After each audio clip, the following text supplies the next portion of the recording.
Shalom pemirsa, secangkir pengharapan untuk mengawali hari ini, kamu tidak sendirian.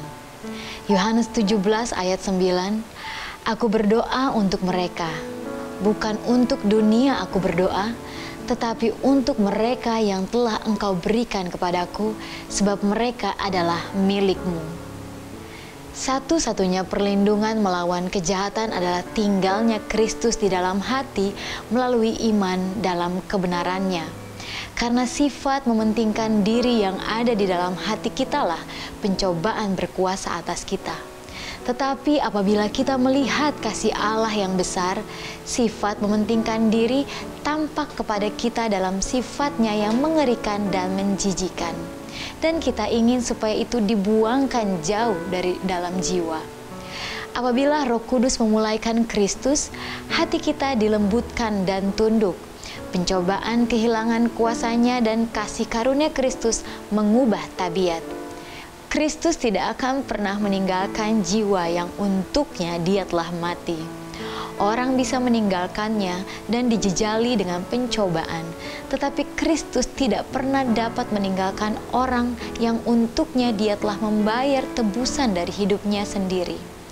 Sekiranya pandangan rohani kita dibangunkan, kita akan melihat jiwa-jiwa tunduk di bawah penindasan dan dibebani dengan duka cita.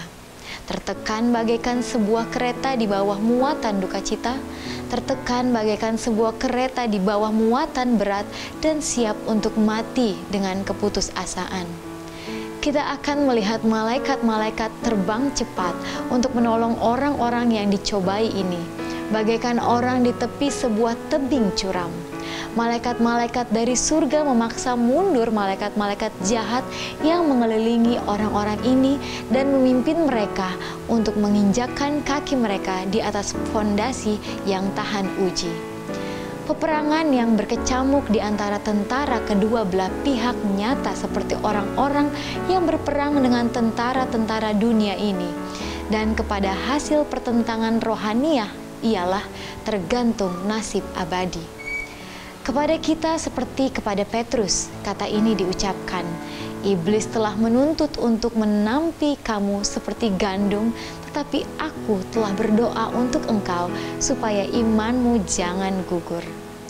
Bersyukurlah kepada Allah, kita tidak ditinggalkan sendirian.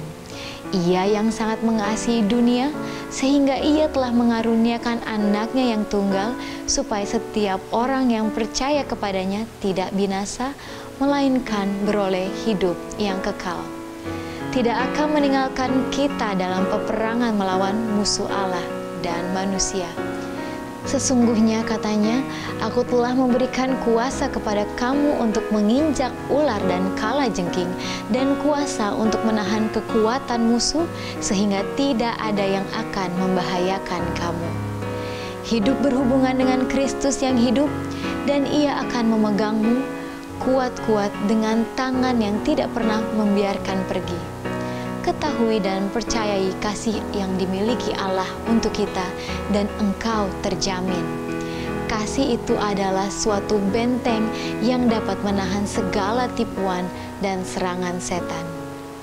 Demikianlah renungan kita pada hari ini. Selalu mulai hari Anda dengan secangkir pengharapan.